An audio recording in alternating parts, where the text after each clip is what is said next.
quiero comenzar hoy hablando. ¿Quiénes conocen esta película? Bueno, tengo aquí estos personajes, aquí en la pantalla también van a salir. ¿Han visto la película Intensamente? Ya salió la segunda parte. No sé si la han visto. ¿Sí? ¿Sí la han visto? Bueno, ahí en la pantalla va a salir una fotico de esto, esa misma. ¿Se la han visto? Esta película es extraordinaria. Ahorita está en trending porque salió la segunda parte. Créanme que si ustedes quieren saber cómo funcionan de una manera muy práctica y muy infantil, porque es la intención, de cómo funcionan las emociones en nuestro cerebro, véanse esta película. Esta película ha sido premiada por ser la que a nivel de neurociencias y psicología expresa gráficamente a perfección cómo funciona el cerebro humano. O sea, lo que ustedes ven ahí no es invento, es resultado de estudios infinitos de durante décadas para saber cómo se comportan nuestras emociones, y lo han intentado traducir en una película para niños para que los niños aprendan a administrar y procesar sus emociones. Así que yo se la recomiendo mucho. Esta película se trata sobre una niña que se llama Riley. Esta niña empieza a vivir ciertos procesos de transformación en su vida y la película se basa en cómo dentro de su cabeza las emociones reaccionan ante los diferentes estímulos y los diferentes momentos que vive. Entonces, es interesante porque la trama total de la película es justamente el cómo las emociones responden ante lo que vivimos en la vida. Pasa algo y dentro de nuestra cabeza hay un sinnúmero de reacciones y hay algunas que toman control, otras que se calman, otras que explotan, como este caballero acá, otras que son como el alma hippie de nuestra cabeza que todo el tiempo está feliz, alegre, positiva. Entonces, esto es importante y les recomiendo que si pueden verse la película, se la vean. Yo les voy a poner un ejemplo. Cuando yo tenía 15 años, bueno, como 13 años en realidad, todos sabemos que en el colegio siempre hay como la niña popular, la niña bonita, y todos, es como el crush de todos en los últimos grados. Yo tenía mi crush, era la niña bonita del colegio, y un día la chica bonita del colegio acepta ser mi novia. Y yo, vaya, yo estaba emocionado y dije, oye, lo que no logró nadie. Me dijo que sí, fue mi novia, a la semana me terminó. Y cuando me termina me dice, Johan, lo que pasa es que tú eres demasiado juicioso para mi gusto. Diablo, señorita. No, es que tú eres muy juicioso. Entonces, no, mejor dejemos hasta aquí. Y me cortó la bendecida. Y me dice, es que tú eres demasiado juicioso. Eso. Aquí yo dije, macho man, no pasa nada, tú te lo pierdes. Pero adentro de mí, eso generó muchas cosas. Tanto que años después, cuando yo conozco a Melissa, nosotros nos estamos conociendo, estamos tomándonos café, estamos conversando en ese proceso de cortejo, ahí yo te invito, ven, conozcámonos. Un día, en medio de un momento, creo yo, bastante hormonal de ella, empezó a llorar de la nada. Empieza, no, lo que pasa es que tú eres demasiado bueno, eres muy juicioso. Cuando dijo la palabra, eres muy juicioso, algo dentro de mí, dentro de mi centro de mando, explotó. Este hombre, ¡pum!, se encendió. De repente esta se puso triste. O sea, de repente pasaron una cantidad de cosas dentro de mí. ¿Por qué? Porque lo que me pasó a mis 13 años me dejó una marca emocional. Y esa marca emocional volvió a salir el día en que alguien volvió a tocar ese botón. Y ella me dice, no, es que tú eres muy juicioso y yo no sé. Ella había tenido su ex tóxico. Yo sé que muchas pasaron por el ex tóxico. Lo siento, pero ella tuvo su ex tóxico y ella quedó marcada por eso. Ella se sentía mala persona. Dijo, no, es que tú eres demasiado bueno, yo soy muy mala. Así toda dramática. Y eso me lleva a un punto, y es que una marca emocional en nosotros nos hacía ver la realidad de una manera diferente.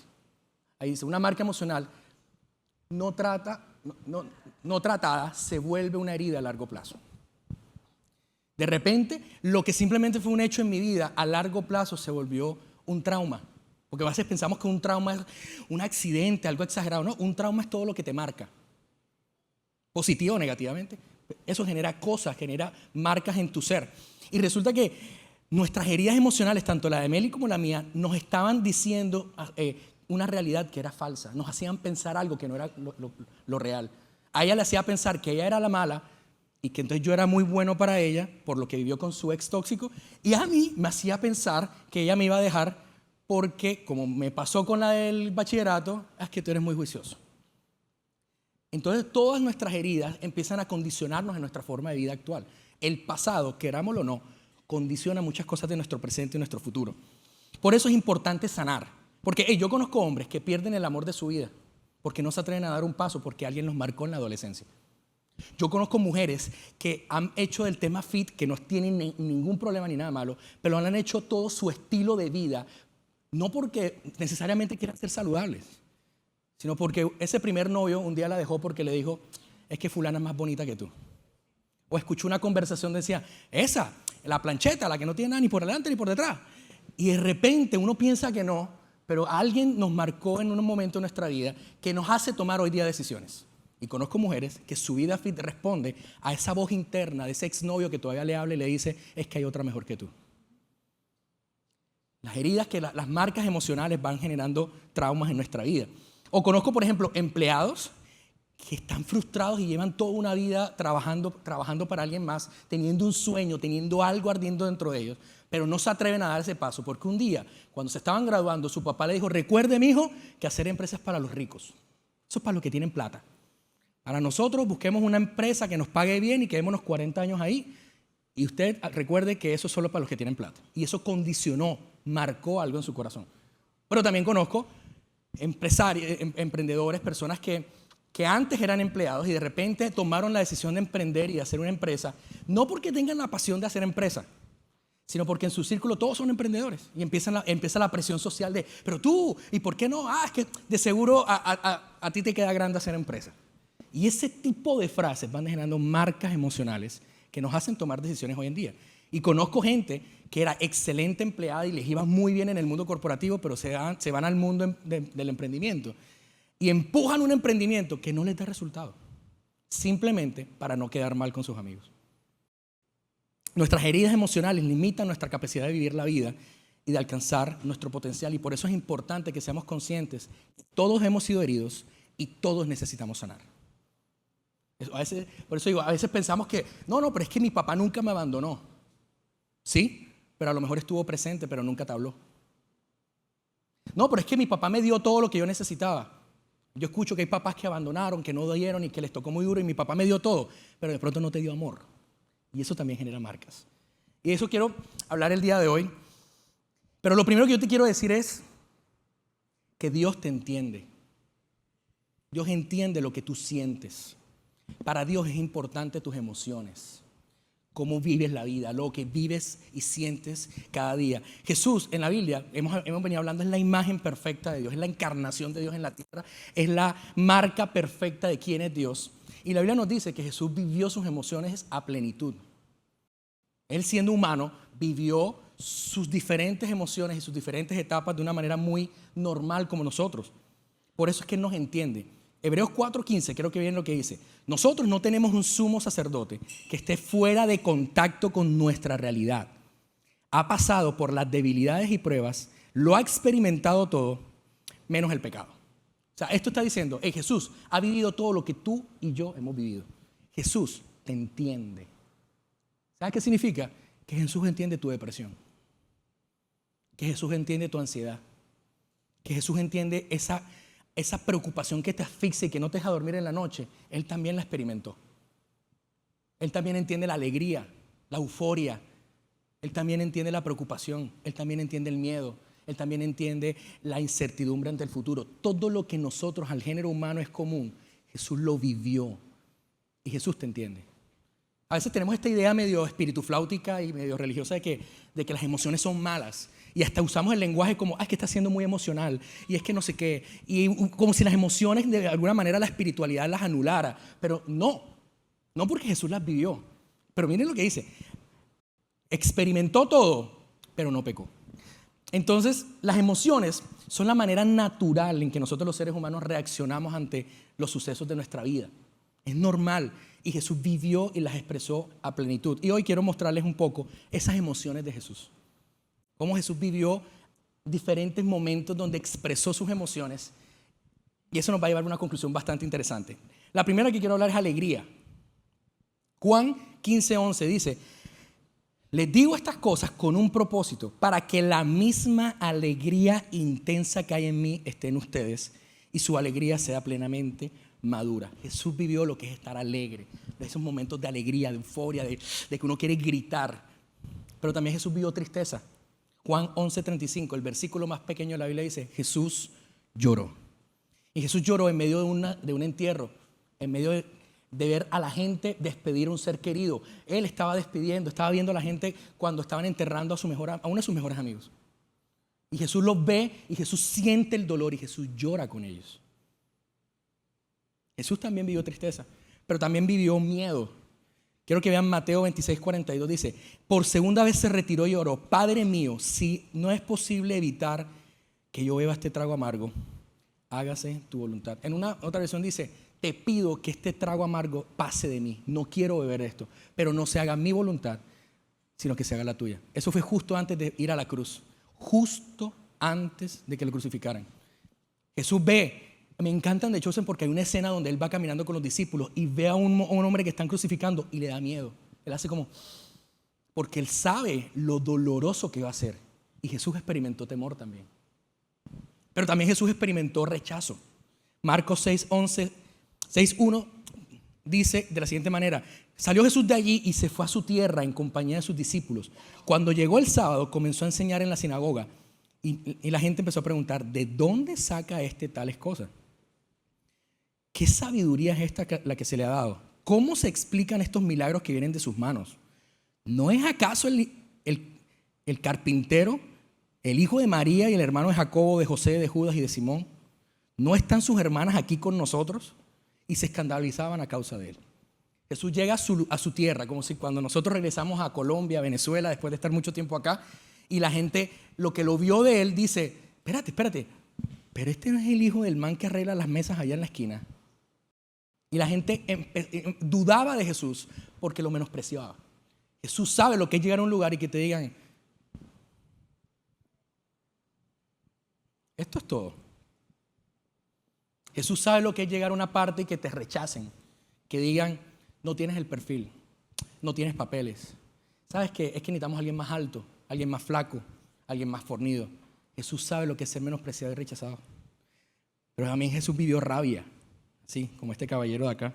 Marcos 11:15 dice, llegaron a Jerusalén, Jesús entró en el templo y comenzó a echar de allí a los que compraban y vendían. Volcó todas las mesas de los que cambiaban dinero y los puestos de los que vendían palomas. Jesús le dio piedra, como decimos en Colombia. Jesús también experimentó la rabia, esa emoción, también la vivió Jesús. Pero esto me parece bello porque nos muestra que Jesús vivió sus emociones. Jesús no era un robot, Jesús era un ser humano también. Y Él vive y expresa sus emociones. Jesús te entiende. Jesús te ve en la forma en que reaccionas ante la vida y no te juzga. Él sabe lo duro que es tener rabia. Él sabe lo duro que es tener depresión. Él sabe lo duro que es estar bajo ansiedad. Él conoce la sensación. Por eso es que tú no estás solo en medio de tus emociones. Por eso es que tú no estás solo en medio de las vivencias que tú tienes en la vida, porque Jesús te entiende. Jesús entiende tu depresión, tu ansiedad, tu rabia. Pero esto me lleva a pensar algo. Si Jesús vivió sus emociones y las vivió a plenitud, pero dice la Biblia que no pecó, entonces vivir las emociones no está mal. Sentir, expresar tus emociones no es el problema. Entonces, ¿cuál es el problema? ¿Qué creen ustedes? O sea, Jesús vive alegría, rabia, tristeza, rechazo. Y dice la Biblia, pero aunque lo vivió, no pecó. O sea, aunque Él vivió eso, no estuvo mal vivirlo. Entonces, ¿en dónde está el problema? ¿Dónde está el truco de esto? Pues, no se trata de que vivamos o no vivamos nuestras emociones. El problema es vivir y dejarnos llevar por nuestras emociones enfermas. ¿Por qué? Por nuestras emociones enfermas. Así como el cuerpo se enferma cuando adquirimos un virus, cuando comemos algo que no nos cae bien, cuando estamos expuestos a un medio ambiente que no estamos y eso nos choca y nos da gripa y todo este tema. Así como el cuerpo se enferma, las emociones también. Por eso este mensaje se llama gripa emocional. Las emociones también se enferman. Las emociones también se afectan en la medida en que vivimos cosas. Y esto es importante porque no es lo mismo vivir la alegría genuina que una alegría enferma. No es lo mismo vivir la alegría de que recibiste una buena noticia, algo bueno pasó en tu vida y eso despega una cantidad de cosas a nivel químico en tu cerebro, en tu cuerpo, que te hace explotar de alegría. No es lo mismo cuando vives una alegría producto de sustancias y adicciones. Hay gente que te dice, no, hey, pero es que a mí la marihuana me hace estar alegre. Es que a mí emborracharme me hace olvidarme de los problemas y me hace estar feliz. Es que a mí acostarme con cuanto hombre o cuanta mujer me aparezca, eso me da alegría. No, te da placer, que es muy diferente. Es muy diferente. Y cuando, por ejemplo, la alegría se enferma, porque, por ejemplo, viene una bacteria llamada placer y se mezcló, nuestro cerebro la empieza a confundir. Y pensamos que placer es alegría. Y no es alegría. Es una alegría enferma. No es lo mismo, por ejemplo, vivir una tristeza saludable que vivir una tristeza enferma. Es normal que cuando un ser querido muere nosotros experimentemos tristeza, nos duela, lloremos, que cuando te golpeó algo, te cayó en el pie algo, te duela y tú grites. Es normal ese tipo de tristeza. La que no es normal es la tristeza enferma que te hace vivir en depresión constante y sin sentido. Según la psicología clínica hay algo llamado la depresión blanca. La depresión blanca es una depresión que aparece sin sentido alguno. Es una sensación de tristeza constante y profunda que no tienes razón de ser. Porque tu trabajo está bien, tu matrimonio está bien, tus hijos están bien. Como que las cosas en tu vida están bien. No hay un producto, una razón natural para esa tristeza. Y la catalogan como depresión blanca. No hay razón para eso, pero está triste. ¿Por qué? Porque nuestra tristeza también se enferma. Nuestras emociones también se enferman. Y cuando se enferman, como el cuerpo, no funcionan de la manera indicada. Según expertos y psicólogos y expertos en neurociencias, todas las emociones son beneficiosas. ¿Cuáles? Todas las emociones son beneficiosas y todas son necesarias en la medida en que estén saludables y balanceadas. Hay un libro que les quiero recomendar si quieren profundizar de este tema que se llama Jesús, el Maestro de las Emociones. Un análisis de la inteligencia emocional de Cristo, de Augusto Curry, un psiquiatra cristiano, que hace un análisis profundo de cómo Jesús manejó sus emociones. Y utiliza un término que se acuñó en la psicología llamado inteligencia emocional. La inteligencia emocional es la capacidad que tenemos nosotros para administrar nuestras propias emociones. Yo he sido bruto emocional un montón de veces en la vida.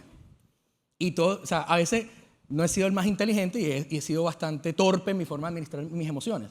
Pero si quieren profundizar en ese tema, les recomiendo ese libro. Pero aquí dicen que cada emoción humana es vital e importante para la supervivencia de la raza humana. No hay emoción, no hay sentimiento, no hay emoción que nosotros podamos percibir como género humano que sea inútil o sea negativa necesariamente. Dice que cada emoción es importante porque aporta algo vital para nuestra supervivencia como raza. Y han catalogado los expertos las emociones humanas en 10 emociones básicas y principales. Hoy quiero que miremos esas emociones y veamos a la luz de lo que nos enseña Jesús cómo deberían ser, para identificar si esa emoción en mi vida está saludable o tiene gripa, está enferma, tiene algún virus. Quiero empezar con el miedo. El miedo es una de las emociones que nosotros más catalogamos como negativa. Pero ¿sabes qué? El propósito saludable del miedo es prepararnos para evitar el peligro. Proverbios 22:3 dice, el prudente ve el mal y se esconde de él. El objetivo del miedo es que cuando tú veas algo que te vaya a afectar, te aleje de eso, evites el peligro. Pero el miedo enfermo te lleva a que te alejes de todo, inclusive de las cosas buenas, no solo de lo malo. Por eso es que los límites, las barandas, todo eso nos da cierta sensación de paz. Cuando tú vas a una montaña y te ponen un borde para que no te caigas, te están diciendo, te estoy protegiendo. Y cuando tú ves y esa sensación te da miedo, ¿por qué te da miedo? Es para que no te lances. Porque si no tuviéramos miedo, seríamos unos locos por ahí haciendo quién sabe qué cosa. Por eso es que cuando vas a cierta velocidad, el corazón te empieza a hacer así, porque hay algo que te está diciendo, ojo, hay peligro. El miedo evita que nosotros entremos en zonas de peligro, pero el miedo enfermo hace que hasta lo bueno lo evitemos. Y 2 Timoteo 1:7 dice, pues Dios no nos ha dado un espíritu de cobardía. Es muy diferente, porque la cobardía hace que tú te alejes de todo. El temor te evita lo malo, evita el peligro. Esa es la parte más orgánica y básica de nuestra esencia. Pero, por ejemplo, la tristeza es otro. El primero es el miedo, el otro es la tristeza. La tristeza encanta, porque es que siempre la tristeza la vemos como algo absolutamente negativo, porque nadie quiere estar triste, ¿cierto? ¿A quién le gusta estar triste? A nadie. Es más, y por eso es que lo vemos de una forma negativa. Pero la tristeza nos ayuda a reconciliarnos con la realidad para avanzar. Yo he visto a través del tiempo que la tristeza es un regalo. ¿Y sabes por qué? Es un regalo para que las pérdidas y el dolor no nos amputen la capacidad de seguir avanzando y viviendo la vida. Quiero leerles lo que dice Salmos 30, 11 dice: luego de llorar, tú cambiaste mi tristeza en baile y me quitaste el luto y me vestiste de alegría. La tristeza es un regalo que Dios nos da para que cuando vivimos cosas duras en la vida podamos llorarlo, procesarlo y seguir avanzando. Porque la tristeza enferma, ¿cuál es? Es la que te mantiene en un ciclo de dolor que no te permite avanzar. Por eso cuando una persona tiene amargura en su corazón con algo, con alguien, siempre en esa área sigue estando estancada y dando vueltas y vueltas y vueltas. Es cuando te das cuenta que esa persona, por lo que le pasó en su vida relacional y amorosa, es la hora y todavía no ha podido tener una relación estable. No es mala persona, es que esa área está enferma. Tiene gripa emocional. Una tristeza enferma nos lleva a vivir con un peso tan fuerte de dolor que nos impide avanzar. Pero la tristeza saludable nos permite seguir viviendo la vida a pesar de los golpes que esta nos da. Miren lo que dice 2 Corintios 7:10. La tristeza que proviene de Dios hará que ustedes se sanen, pero la tristeza provocada por las dificultades de este mundo les puede robar la vida.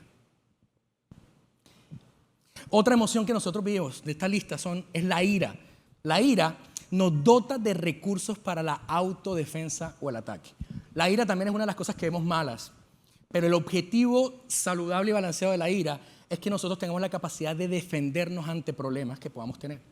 Hay una cosa que se llama el ataque de adrenalina, no sé si lo han escuchado. En el año 2006, una mujer en Minnesota tuvo un accidente bastante fuerte en su carro y su bebé quedó bajo una volqueta. Ese bebé estaba siendo protegido por el car seat porque es metálico, pero eso se estaba cada vez espichando más. Y si alguien no sacaba al bebé, esa volqueta iba a terminar aplastando al bebé y matándolo. Esta mujer, en medio del desespero y de la rabia que tenía, coge con sus dos manos, en un momento levanta la volqueta, saca al bebé y vuelve a tirar la volqueta. Le conocieron como Superwoman, porque ¿quién va a levantar una volqueta? Y era una señora, no era fit, no era gimnasio, no. Cuando le hacen el estudio, se dan cuenta que ella vivió lo que se conoce como un ataque de adrenalina. El cuerpo se llena de tanta rabia para solucionar un problema que está afectando a tu círculo cercano, que de repente hay un disparo, un shot de adrenalina donde hay cortisol, hay una cantidad de cosas que te dan una fuerza sobrehumana. Te levanta a hacer algo que tú no eres capaz de hacer en condiciones normales. Y es médicamente comprobado. El objetivo de la ira es proveernos de cosas, de recursos para la autodefensa, pero la ira enferma te pone a la defensiva, a la ofensiva para atacar a todo el mundo. La ira es un mecanismo de defensa, pero nosotros lo utilizamos como un mecanismo de ataque. La ira enferma te lleva a atacar a otros. La ira balanceada te lleva a protegerte. Por algo, Efesios 4:26 dice: enójense, pero no permitan que eso los haga pecar. La versión más viejita dice: airaos, pero no pequéis. Significa: hey, tú tienes permiso de ponerte bravo. Dios lo sabe. Hay cosas que te van a volar la piedra. Pero ojo, no dejes que eso te lleve a tomar malas decisiones. Y a veces cuando nuestra ira está enferma, tomamos malas decisiones. Alegría. Este muñequito de acá. La alegría eleva nuestra capacidad para disfrutar la vida. Miren lo que dice Tesalonicenses 5:16: estén siempre alegres, oren sin cesar, den gracias a Dios en toda situación, porque esa es la voluntad de Dios para ustedes. Dios quiere que estemos alegres. Y la alegría nos conecta con momentos que superan nuestra realidad normal y nos da esperanza. Porque nosotros tenemos algo que a veces emocionalmente no sabemos tratar. Todos vivimos en una cotidianidad en la cual medimos que nuestras emociones están balanceadas. Pero cuando hay momentos de alegría, esa normalidad se dispara, se dispara, se dispara. Y nuestro cerebro atesora esos momentos de alegría porque sabe que la normalidad no es lo único que está disponible en la vida, sino que hay momentos donde las cosas positivas que nos pasan nos llevan a picos que vale la pena vivir el otro 90% del tiempo por ese 10% de alegría. Pero una alegría enferma, como les dije ahorita, es la que piensa que para vivirse necesita estímulos o sustancias externas. Y por eso es que necesitamos, y hay tantas adicciones hoy en día. El quinto es la sorpresa. La sorpresa busca que paremos y nos enfoquemos y prestemos atención a las cosas imprevistas. Marcos 13:33 dice, por eso ustedes estén alertas y pendientes siempre. La sorpresa busca que nosotros podamos enfocarnos en cosas que no están en nuestra normalidad y que tenemos que responder de manera oportuna. Pero la sorpresa enferma te lleva a vivir desconfiado y en ansiedad, porque todo el tiempo va a pasar algo. Es que todo está tan bueno que hay algo que tiene que suceder. Entonces eso te llena de ansiedad, porque no es saludable, está enferma. La otra es el asco. Esa me sorprendió. El asco es una de las 10 emociones básicas y el asco tiende al rechazo de lo que nos puede perjudicar. Tanto es el asco algo orgánico y natural en nosotros que el bebé, cuando prueba algo que le genera una sensación extraña, lo rechaza. Y hace, ¿cómo hace el bebé? Porque lo aleja de algo que lo puede perjudicar. Si tú pruebas algo rico que te gusta, no haces esa cara. El asco es la forma en que el cuerpo se protege para cosas que nos pueden perjudicar. Salmo 119, 158 dice así: veo el mal que muchos hacen y me repugna. Pero un asco enfermo nos lleva al aislamiento y evita que tengamos contacto con la gente. Porque el asco normal va a hacer que, por ejemplo, si huele feo, miren lo básico que es el cerebro. Si huele feo, aléjate. Si se ve raro y feo, aléjate. Porque da asco, es para protegerte a ti mismo de algo que tú no sabes si es bueno o malo. Pero cuando ese asco está enfermo, te dice, no te acerques a él, no te acerques a ella, no te acerques a nadie, porque todos te pueden hacer daño. El otro es la culpa, cosa que como cristianos también a veces exageramos en una forma contra esta emoción, pero es una de las emociones básicas del ser humano, y dice que la culpa nos lleva a reparar un daño que hemos provocado. Miren lo que dice 2 Corintios 7:10. La tristeza que proviene de Dios hará que ustedes cambien y que pidan perdón y se sanen. Pero la culpa enferma nos lleva a la condenación y nos lleva a estar en este ciclo de depresión por el pasado, por lo que no hice, por lo que me hicieron. Entonces, son extremos que tenemos que cuidar y identificar en nuestra vida. El octavo es la admiración. La admiración es otra de las emociones básicas del ser humano y dice, nos lleva a imitar todo lo bueno que vemos. Hebreos 13:7 dice, acuérdense de sus líderes y piensen cuál fue el resultado de su buena manera de vivir e imiten su fe. La admiración nos lleva a ver gente y decir, hey, ese matrimonio me gusta, yo quiero ser como eso. Hey, ese empresario, mira cómo se levantó de la nada, me inspira para que yo también pueda hacerlo. Pero la admiración enferma nos lleva a la comparación. Y ya no veo lo bueno que tiene el otro, sino veo todo lo que yo no tengo. Empiezo a compararme y en vez de decir, oye, qué bueno Oscar y mira lo bien que le está yendo, mira la empresa, mira la familia, mira los hijos de Carlos y Marina. En vez de verlo como algo que yo puedo imitar y que me inspira, yo empiezo a ver todo lo que yo no tengo. Es que yo no tengo esos hijos, yo no tengo esa empresa, yo no tengo ese carro y eso nos llena de amargura. El otro es la curiosidad. La curiosidad tiende a llevarnos a la exploración. La curiosidad es la razón de que la raza humana avanza a nivel tecnológico y social como lo ha hecho en los últimos siglos. Porque la curiosidad nos lleva a ¿y qué pasaría si lo hacemos mejor? ¿Y qué pasaría si un aparato nos lleva de un lugar a otro? ¿Y qué pasaría si encontramos una cura para esta enfermedad? La curiosidad nos lleva a la exploración y 1 Tesalonicenses 5:21 dice, antes bien, tengan curiosidad de todo cuidadosamente, examínenlo y retengan solo lo bueno. Pero la curiosidad enferma nos lleva a la duda constante y a la desconfianza. No confío en nadie, todo el mundo me va a engañar, no puedo ver nada alrededor porque siempre voy a desconfiar. Y el último es la seguridad. La seguridad nos lleva a la necesidad de tomar acción para tener las cosas en nuestra vida bajo control. Eso está bien. Salmos 121:2 dice, mi seguridad viene de Jehová, que hizo los cielos y la tierra. Pero la seguridad enfermiza nos lleva a la manipulación. para controlar todo en nuestra vida.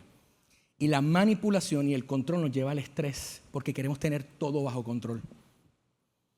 La seguridad natural, la buena, te va a empujar a que tú seas responsable en la vida y tengas las cosas donde las tienes que tener. Pero la seguridad enferma te va a llevar a querer controlarlo todo y para eso vas a tener que manipularlo todo y eso te va a llevar al estrés y al desgaste. El problema es que nuestra alma se enferma en la medida en que nosotros dejamos heridas abiertas sin resolver. Las emociones se enferman, pero entre más se vayan enfermando nuestras emociones, más se va enfermando nuestra alma. Y eso va a hacer que nosotros limitemos nuestra vida en el presente y limitemos nuestra capacidad en el futuro. El Salmo 32:3 dice lo siguiente: cuando guardé todo dentro de mí sin hablarlo, mis huesos se convirtieron en polvo. Las fuerzas dentro de mí se me fueron acabando tanto sin llorar. Así que yo quiero leerles algunas cosas para que ustedes identifiquen si nuestra alma está enferma, si nuestras emociones están enfermas. Entonces, síntomas de un alma emocionalmente enferma. Eres una persona con ira e irritabilidad constante, resentimiento, amargura, temor a cierto tipo de gente, temor al rechazo, temor a ser motivo de burla, temor a la soledad, temor a tener un accidente, tristeza constante, depresión, melancolía, nostalgia por el pasado, desánimo, despropósito, incertidumbre al futuro, indiferencia con la gente a tu alrededor, apatía, ansiedad, preocupación, intranquilidad, angustia, culpabilidad, vergüenza, sentido de indignidad, que no soy suficiente, negativismo, deseo de morir, sentirme la víctima, siempre pobrecito yo, todo me lo hacen a mí, compararse con otros, no amarse, no aceptarse, odiarte a ti mismo, no me gusta mi cuerpo, no me gusta mi carácter, rechazar a otros, juzgar a otros, ser un criticón, inseguridad, timidez, tener complejos, aislarte de la gente, estar constantemente en rebeldía con todo el mundo, irrespeto intencional a las autoridades, al policía, al tránsito, celos enfermizos. Te pregunto, si en algún punto lo que acabo de leer algo encajó, probablemente nuestra alma en esa parte está enferma. Mi papá era este hombre en una etapa de su vida. Este muñequito se llama Ira en la película, en Intensamente. Y en una etapa de la vida en nuestra familia yo no entendía por qué mi papá explotaba como explotaba.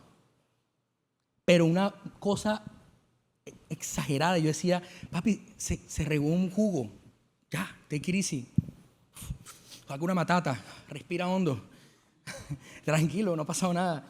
Pero él explotaba. Y veíamos que mi papá de repente en momentos sin que fuera necesario se sentía, estaba como con rabia y salía y daba vueltas para calmarse. Hasta que un día, en medio de un 24 de diciembre, mi papá se quiebra, empieza a llorar y nos dice, estando la familia reunidos ahí, lo que pasa es que yo me siento insuficiente. Yo tenía muchos sueños que no pude cumplir con ustedes. Yo quería que el día que tú te casaras, Johan, yo te diera un apartamento. Yo quería que cuando tu hermana se fuera a la universidad, yo les regalara un auto.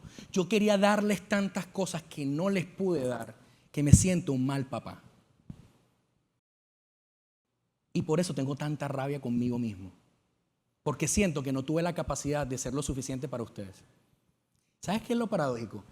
Que ese es el panorama, esa es la visual de mi papá ante su propia realidad por sus marcas emocionales.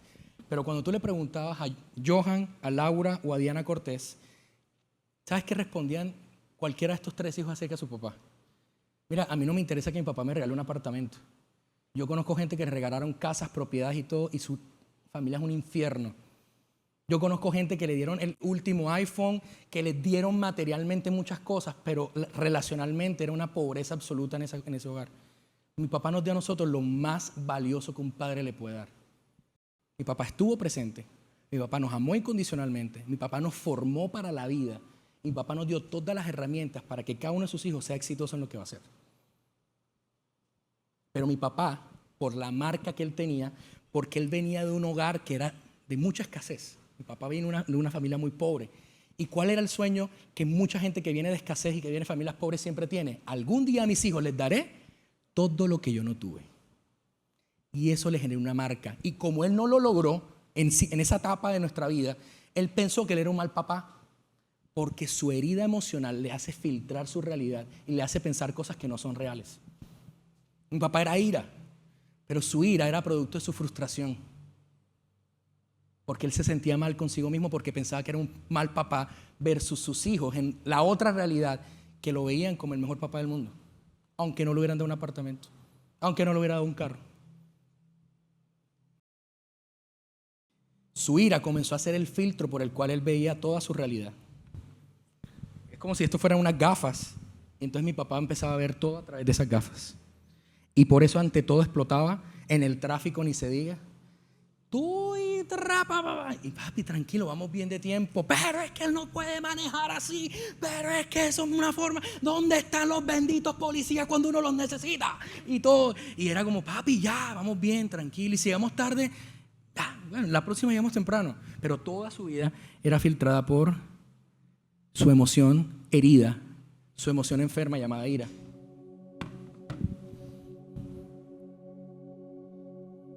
Tenemos heridas emocionales no resueltas y eso han enfermado nuestra alma y por eso necesitamos sanar nuestras emociones.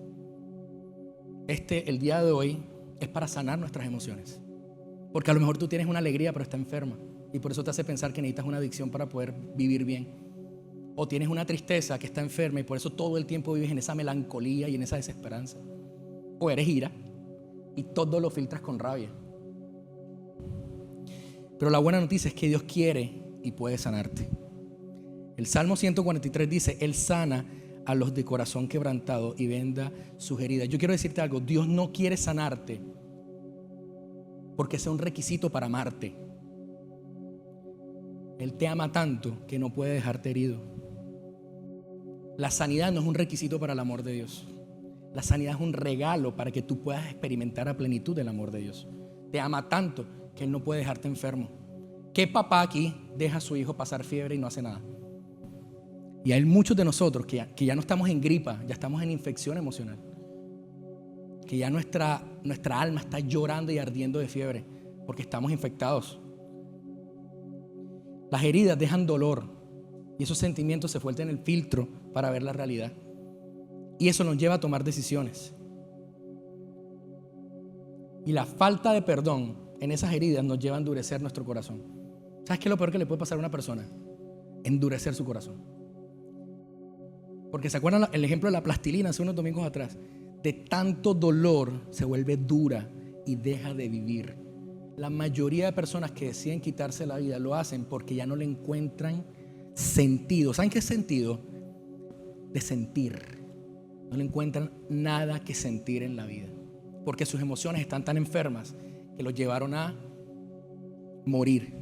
Zacarías 7:12 dice, luego de un tiempo, cuando tú permaneces en esta falta de perdón, dice, endurecieron su corazón como el diamante. Y Proverbios 15 dice, el corazón alegre se refleja en el rostro, pero el corazón dolido deprime el espíritu.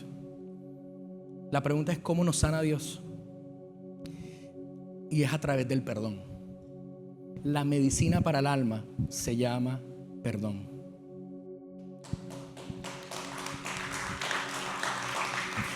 Proverbios 3:8, hablando del perdón, dice, será medicina para tu cuerpo y alivio para tus huesos. Y la sanidad viene cuando tú otorgas perdón a otra persona o cuando te lo otorgas a ti mismo. Y el perdón hace un switch y cambia nuestras emociones enfermas por emociones saludables, por emociones balanceadas. Y eso es lo que queremos hacer hoy. ¿Están listos? Pero hay algo que tienes que saber y es que la decisión es tuya. La responsabilidad de administrar tus emociones es completamente tuya. Proverbios 4:23 dice, sobre toda cosa guardada o sobre todas las cosas, cuida tu corazón, porque este determina el rumbo de tu vida. La palabra corazón ahí es una palabra en hebreo que significa, que es lev, así, lev. Esa palabra literalmente significa el centro de mando de las emociones. Usando este mismo ejemplo se lo quiero mostrar en la pantalla. En ese lugar donde ellos oprimen botoncitos en tu cerebro, ese es el centro de mando de tus emociones. Y la Biblia dice que en este lugar, dice, sobre toda cosa que tú guardes y cuides, cuida ese lugar. Dice, porque esto determina el rumbo de tu vida. Pero el verbo cuidar, en el verbo cuidar que se utiliza ahí, la acción no recae sobre Dios. ¿Saben sobre quién recae? Sobre nosotros. Dios no cuida tu corazón, tú lo cuidas. En esta ecuación, Dios sana tu corazón, pero el que lo cuida eres tú. Es por eso que tú y yo tenemos que hacer algo importante, y es dejar entrar a Jesús en esa ecuación. En ese mismo cuadro que estaban en caos y solo todas las emociones, yo les presento un cuadro más bonito, un cuadro más balanceado. Cuando Jesús está en el centro de mando, tus emociones entran en balance. Cuando Jesús está en el centro de mando, todas tus emociones empiezan a sanarse de la enfermedad que han tenido. Cuando dejamos a Dios entrar, sucede un milagro que la vida llama el fruto del Espíritu Santo. Se los quiero leer. Dice Gálatas 5: en cambio el fruto del Espíritu es amor, alegría, paz, paciencia, amabilidad, bondad, fidelidad, humildad y dominio propio. ¿Saben qué significa eso? Que lo que la Biblia llama el fruto del Espíritu Santo es cuando Jesús entra en nuestro corazón, a nuestro centro de mando, y sana las emociones enfermas y las balancea y le vuelve a dar la forma del diseño divino, para que tu alegría sea una alegría pura, para que tu tristeza, cuando tengas que vivirla, la vivas, pero te permita levantarte para seguir avanzando, para que tu ira no te lleve a destruir a otro, sino a proteger a otro, para que tu asco te aleje de las cosas que te hacen mal y no te aleje de la gente que te hace bien. El fruto del Espíritu Santo es que nuestras emociones se sanan y vuelven a calibrarse al diseño divino. Pero en esta ecuación, Dios sana tu corazón, pero quien lo cuida eres tú. Hace poco nosotros, mi esposa y yo, hemos vivido cosas a nivel emocional muy fuertes, muy duras. Pero en esta dinámica de dejar, póngame otra vez la del Jesús ahí que me gusta. Nuestras emociones entraron en caos y nuestro centro de mando entró. Ansiedad empezó a gritar, tristeza empezó a llorar, alegría se escondió, ira explotó. Todo empezó a una cantidad de cosas muy fuertes que hemos tenido que pasar. Pero tomamos una decisión y dije: yo no puedo seguir lidiando el control de este centro de mando, de esta lef, de este corazón. Yo necesito que Jesús entre y tome control. Y yo les digo que desde que nosotros hicimos eso, nuestra vida, nuestra paz, nuestras emociones están en una frescura que es más allá de nuestra capacidad como seres humanos. Nosotros humanamente tendríamos todo para poder resentirnos, tirar la toalla y salir corriendo, irnos a Colombia. Pero ¿sabes qué pasó? Dijimos: Jesús, entra en ese cuadro y necesito que tomes control. Espíritu Santo, entra y guíame a dónde yo tengo que tomar decisiones. No quiero que la ira tome la decisión. No quiero que la alegría triste que se escondió sea la que tome la decisión. No quiero que todas mis emociones en desbalance tomen la decisión. Necesito que tú sanes mis emociones para poder tomar decisiones correctas. Y yo les puedo decir, el punto en el que hoy nos encontramos como familia y como comunidad, es esa sensación que Jesús dice: es la paz de Dios que sobrepasa todo pensamiento. ¿Qué les puedo decir yo?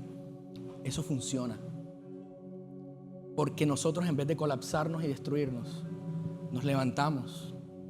Y de ver a Jesús tomar el control y de ver a Jesús guiarnos en nuestras emociones, sanar nuestras emociones, nos ha hecho estar en este momento, en el mejor momento de nuestra vida.